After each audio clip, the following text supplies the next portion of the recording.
Allez, bonjour à tous, j'espère que vous allez bien. Aujourd'hui, programme très chargé, j'ai une annonce à vous faire. On verra également la clôture trimestrielle, la clôture mensuelle et weekly sur le BTC.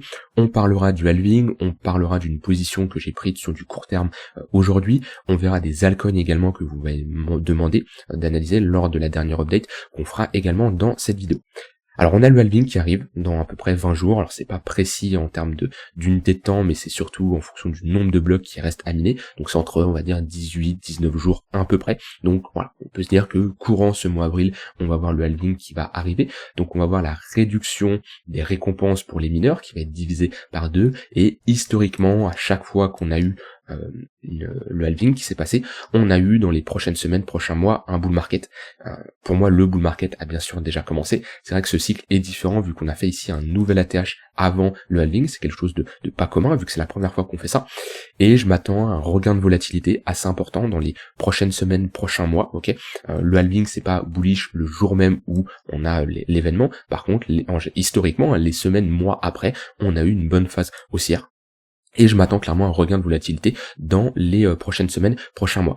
Maintenant, on n'est plus en 2022, ou 2023 plutôt, on avait de très bonnes opportunités sur les marchés, où on était dans des phases de latéralisation, il y a beaucoup d'altcoins qui sont sur des ATH, c'est beaucoup plus compliqué de rentrer en position, et avec la volatilité qui risque d'arriver, déjà que ici, il y a beaucoup moins d'opportunités qu'en 2023, c'est un marché où faut avoir un plan, faut avoir une stratégie, faut avoir une méthode de travail, d'accord? C'est pas parce qu'on est en bull market que tout est simple, ok? Pour certains qui sont rentrés très bas, j'en fais partie, oui, sur ces positions c'est simple, mais construire de nouvelles positions, c'est beaucoup plus compliqué, et ça demande d'avoir un plan, d'avoir une stratégie. Et pour fêter le halving qui arrive dans 20 jours, tu peux aujourd'hui profiter de 200 € offerts sur mon programme Devenir Trader. C'est un programme que j'ai réalisé il y a plus d'1 an et demi et que je continue à mettre à jour, d'accord? J'ajoute des cours, je mets à jour certains cours, 15 modules qui te permettent d'être 100% autonome sur le marché, de créer ta propre stratégie, d'accord? 15 modules qui parlent de money management, d'analyse technique, d'order flow, qui parle de mes setups de trading, mes setups d'investissement, qui parle de trading de range, trading de tendance, qui parle de psychologie, de mindset. 15 modules, environ 25 heures de vidéos, plus un accompagnement privé sur le Discord, d'accord? On a un groupe privé avec toutes les personnes qui ont rejoint le programme. Actuellement, on en a environ 90 personnes qui ont rejoint ce programme-là, où voilà, je les accompagne. Donc déjà, ça se passe par une formation en format vidéo, et ça se passe par un accompagnement où je réponds à toutes les questions aux personnes qui en ont, tout simplement. Et à la fin également de ce cours, de ce programme plutôt, j'ai rajouté une demi-heure de coaching, tout simplement, je t'appelle quand tu le souhaites et on met en place ta stratégie, parce que le but c'est à la fin de ce programme-là que tu sois 100% autonome et que tu aies ta propre stratégie, pas la stratégie d'un autre ou pas, même si je te montre mes setups, comment je fonctionne et comment je rentre en position, mais le but c'est que tu crées tout simplement ta propre stratégie. Donc au vu de la volatilité qui selon moi risque d'arriver, faut être prêt, faut avoir un plan, faut avoir une méthode de travail, et c'est le meilleur moment selon moi de se former. Donc si ça t'intéresse, tu as 200 € offerts jusqu'à dimanche soir, le lien est en description, et si tu as des questions, n'hésite pas à me les poser en message privé. Alors sur le Bitcoin, on a notre clôture trimestrielle qui est extrêmement bullish, vu qu'on fait ici un nouveau sommet, clôture mensuelle, clôture weekly également qui est bullish, et pour moi, au vu de ce genre de clôture, ça nous confirme bien qu'on est dans une continue tendance haussière avec le halving qui arrive dans 18 jours. Le halving, ça va augmenter notre coût de production du BTC. Donc les mineurs, quand ils veulent, quand ils minent tout simplement, ils ont un coût de revient. Alors ils vont dépenser de l'argent en électricité et en composants informatiques, et leur retour sur investissement, c'est les BTC qui sont générés via le minage, et on va diviser par 2 la récompense. Donc on va avoir un coût de production qui va doubler, comme on a eu lors du précédent cycle, ou lorsqu'on a eu le début de notre cycle, on a eu un halving qui a fait que le coût de production, le prix plancher, on est passé de 4000 $ ici à 8800 $.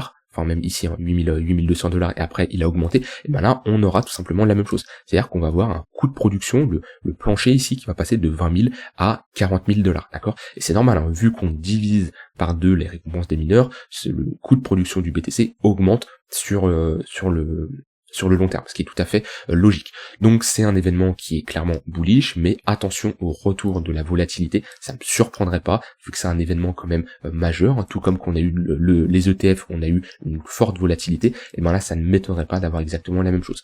Cette semaine, on a des news quand même qui sont assez importantes. Hop. On a mercredi le speech de Jérôme Powell et on a l'inflation également en zone euro. Donc l'inflation en Europe qui peut clairement, en tout cas la confluence inflation en Europe plus le speech de Jérôme Powell peut clairement créer de la volatilité. Ça dépend en fonction des annonces, si c'est des annonces qui sont attendues ou si c'est des annonces où le marché n'avait pas anticipé. Hein. C'est souvent ça. Hein. En général, la forte volatilité qu'on retrouve dans le marché, c'est qu'on a des annonces qui ne sont pas prêts, hein. Les investisseurs, les traders n'avaient pas anticipé, parce que quand c'est pricé, en général, le marché absorbe la volatilité et il se passe pas grand chose. Donc il faudra suivre tout ça. Sur le BTC, on n'a pas fait grand chose, par contre, on rentre dans un range mature. On en avait parlé la dernière fois. Quand je vous avais fait l'update, c'était ici, où je vous avais dit un peu trop tôt, selon moi, pour parler de range mature, vu qu'on était clairement dans le début de notre phase de consolidation. Maintenant, on rentre dans une phase où on a ici un sommet, un second sommet, un troisième sommet, un creux, etc. On rentre dans une consolidation qui est mature. Alors, ce qu'il va falloir surveiller, c'est comment ce range va se débloquer. Si déjà mardi, mercredi, avant les annonces, on est toujours dans ce range-là, attention, on a quand même beaucoup de liquidité sur les extrémités, et si on a des annonces assez importantes, on peut aller sur un côté, voire sur un autre. C'est compliqué d'anticiper ça à l'avance, ça dépendra également des annonces, mais on peut s'attendre à une prise de liquidité des deux côtés. Dans tous les cas, c'est une zone, comme je dis, qui est délicate selon moi, parce qu'on est quand même dans notre zone de rechargement de short, entre les 0,118 et 0,786. On est plutôt dans une zone où on va chercher des entrées en intraday. Moi, c'est ce que j'ai pris, hein. Sur Ether, je me suis positionné aujourd'hui, ok. On est revenu chercher mon Previous Daily Low ici, et le Previous Daily Open, mais c'est surtout le Previous Daily Low qui m'intéresse. On a eu une très bonne réaction du marché. On a proposé une structure et le break ici de ce sommet-là, et je me suis positionné dans la zone d'imbalance, d'accord, avec ici un risk reward de 2 pour 1. Est-ce que le trade sera gagnant? J'en ai aucune idée. À partir du moment où vous rentrez en position, vous maîtrisez plus votre trade, d'accord. Vous, ce que vous maîtrisez, c'est le risque que vous mettez sur chaque trade, votre entrée, votre stop loss, votre TP, c'est tout. Ce qui se passe à l'intérieur, ça ne regarde que le marché, d'accord, et ce qui compte, ce n'est absolument pas le résultat d'un trade, c'est vraiment sur un grand nombre d'échantillons de trade que vous pouvez juger si votre setup, si votre trade, si votre setup tout simplement fonctionne, d'accord. Ce n'est pas parce que vous avez un résultat positif sur un trade que vous avez pris une bonne décision, et inversement, ce n'est pas parce que votre trade est perdant que la décision était mauvaise, d'accord. Il y a toujours une part de chance sur un trade. Ce qui compte, c'est sur un grand échantillon, 50, 100, 200 trades, c'est là où vous pouvez vraiment établir des statistiques, d'accord, sur votre setup.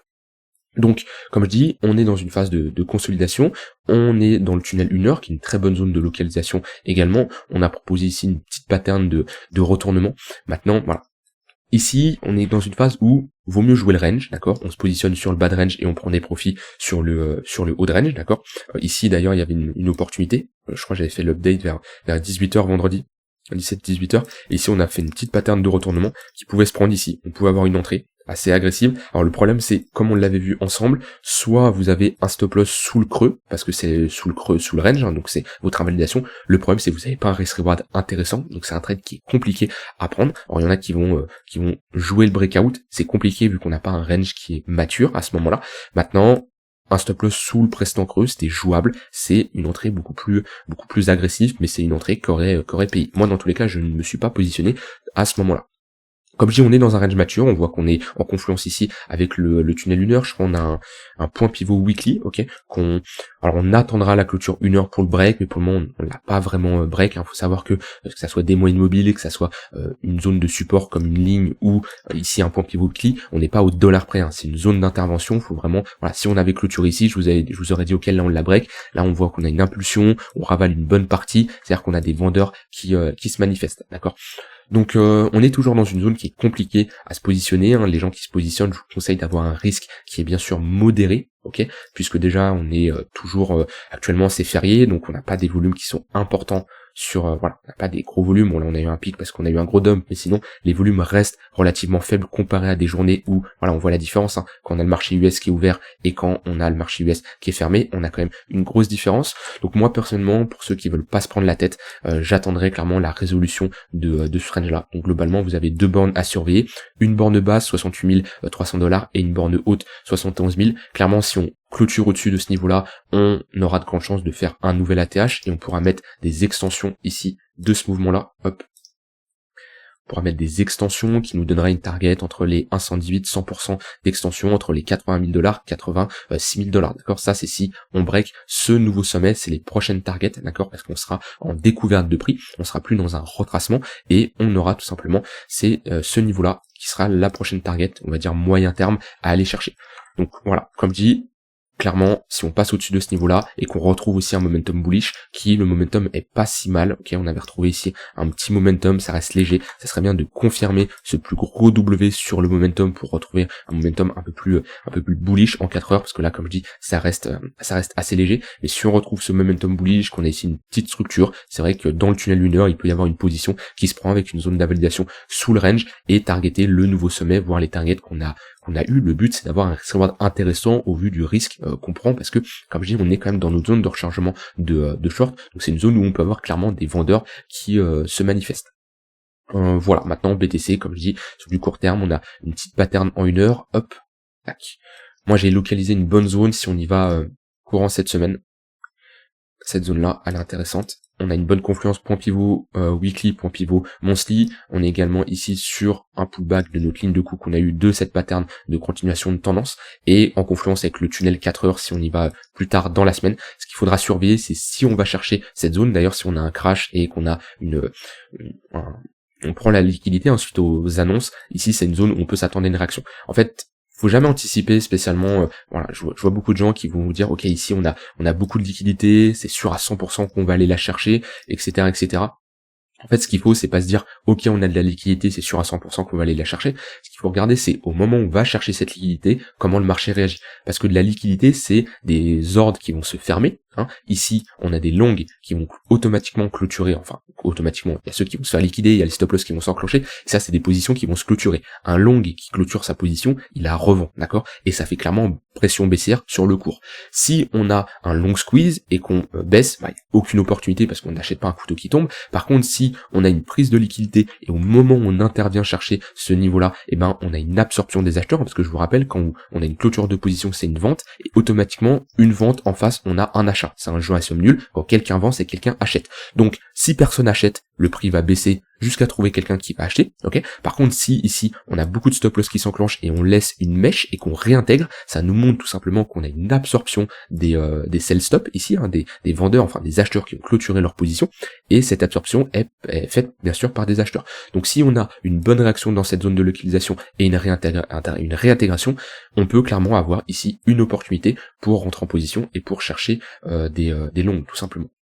Voilà d'un point de vue technique sur le BTC. On va parler d'Ether. Alors Ether qui est globalement un peu plus faible que le BTC encore, ça va, il se reprend mieux, mais on voit qu'on est dans le tunnel 4 heures. Moi, comme je dis, je me suis positionné sur du court terme, on est sur un bad range, on est sur une bonne zone de localisation, d'accord.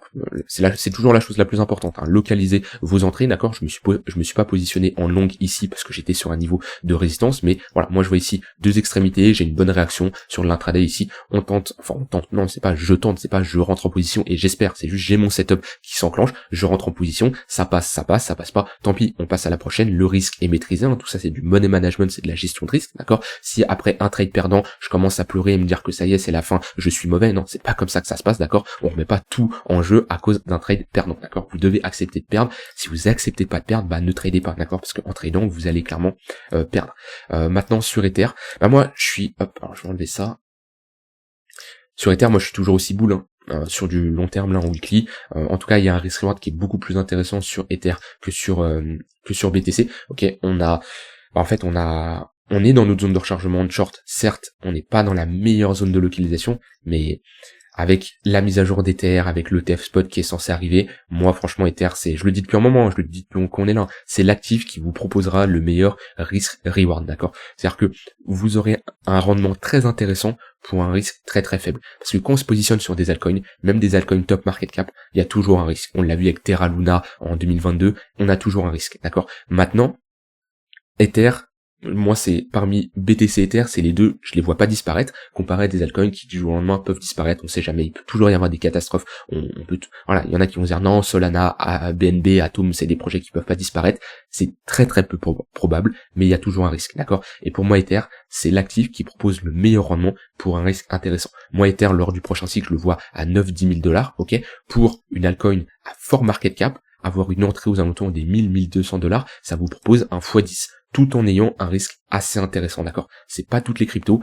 qui vous proposent un x10 avec un risque aussi faible. Alors oui, vous allez me dire, oui, mais regarde, cette crypto, elle a fait un x30, x40. Ouais, mais le risque est pas du tout le même comparé à un Ethereum. Donc voilà, ça c'est pour BTC Ether. On a vu, on peut parler un peu d'order flow. Moi je trouve qu'on a des fundings qui sont toujours assez élevés.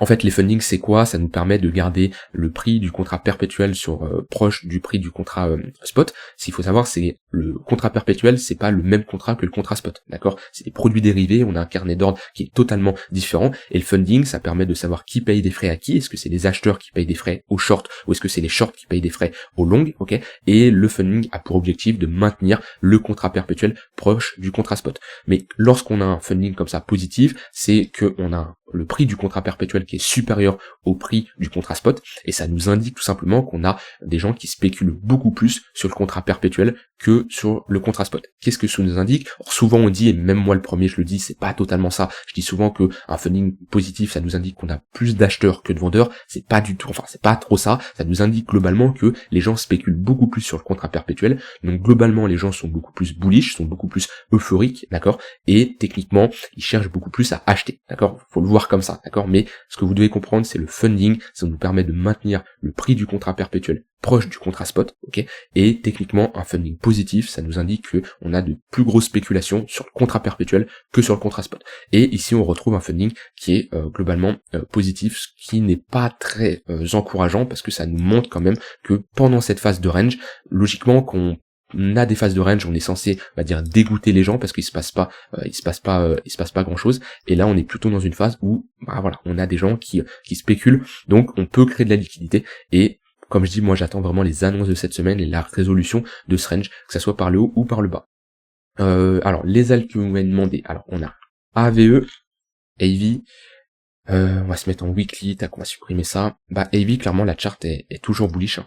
J'ai dû faire une update il y a pas longtemps, mais la chart est clean, hein. On a eu ici le break de notre range par le haut, on a eu le pullback avec un bon rejet. Bon bah voilà, pour moi ici on sort d'une accumulation, on sort d'un gros bottom long terme, un bottom monthly, voire trimestriel, ok.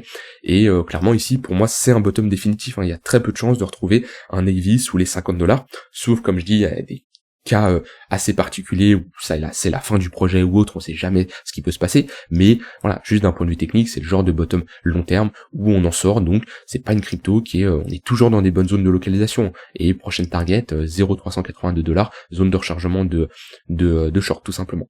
On m'a demandé OGN, je ne connais pas du tout cette crypto, ça me parle pas. Ah, Origin Protocol, si, ça me parle quand même. Je sais pas pourquoi j'ai une alerte là, on va enlever ça devait être quelque chose d'ancien. Tac. Alors, OGN, bah c'est... Alors on a quand même bien retracé, je sais pas si j'ai plus d'historique, mais ici on a quand même posé, selon moi, un bottom. On a une magnifique pattern de retournement. On a une bonne... on ne l'a pas réintégré, d'accord, on a consolidé mais on l'a pas réintégré. Pour le moment, on est dans une bonne dynamique haussière avec des retracements qui sont assez faibles, hein, mais si je mets des moyennes mobiles, ben voilà, on a les moyennes mobiles qui sont orientées à la hausse, on a eu le break du tunnel daily, vous savez, hein, ça quelque chose que je dis assez souvent, mais regardez le tunnel daily pour avoir une représentation de la tendance de fond, ok, qui était clairement baissière, et au moment où on la break, on voit qu'on a fait des pullbacks à l'intérieur de ces moyennes mobiles là, et on a eu de très bons rejets. Un rejet ici, un rejet ici, un rejet ici. Pour le moment, on est dans une très bonne dynamique haussière, il n'y a aucun signal de retournement, et ça pareil, hein, c'est le genre de bottom selon moi, où techniquement, voilà, on peut voir une structure en W, on peut voir ici une sorte d'épaule, tête-épaule, hein, pour moi la zone ici des Hop, je la trace. Les 13-14 centimes de dollar, c'est une très bonne zone de localisation. Et là, si je trace un Fibo, on va regarder les prochaines targets. Je vais prendre ce mouvement-là pour chercher des targets plus réalistes. Comme je vous le dis, je maintiens ce que je dis, hein. Toutes les altcoins ne feront pas un ATH lors du prochain cycle. C'est pour ça, il faut avoir une méthode, faut avoir une stratégie, il faut savoir comment se positionner, bien se positionner, avoir une bonne gestion du risque, d'accord? Parce que comme je dis, si vous attendez ici un OGN qui va faire les 3, 4, 5 dollars, je ne connais pas le projet. Maintenant, faut que ce soit des targets réalistes et comme je dis, beaucoup de crypto, beaucoup d'alcool ne feront pas de nouvelles ATH. On est actuellement sur une zone de résistance. Ça c'est sûr. Si on break ce niveau-là, prochaine target, les 60 centimes de dollars. 0,382 en confluence avec l'action du prix sur une très bonne zone de résistance qui faisait avant office de support. Et on m'a demandé Fala. Fala Network, PHA USDT. PHA, eh ben je suis positionné. Je suis positionné visiblement. Alors on va voir ça mieux ici. PHA. PHA c'est trop tard. Enfin, pour moi c'est trop tard. Pour d'autres, voilà, des gens vont se dire ok, la sortie de l'accumulation elle était ici. Moi je me suis positionné au break au niveau des 0,14 centimes. Voilà, on a eu le break parfaitement, le pullback sur la ligne de coup. On a eu un magnifique rejet et j'ai déjà pris partiellement profit. À x2 ici, j'ai pris profit. J'ai une target à x4. C'est pas pour ça qu'on va y aller. Quand je mets mes targets, j'anticipe pas la suite. C'est juste des prises de profit qui m'intéressent. Maintenant, voilà, moi ici c'est compliqué de rentrer.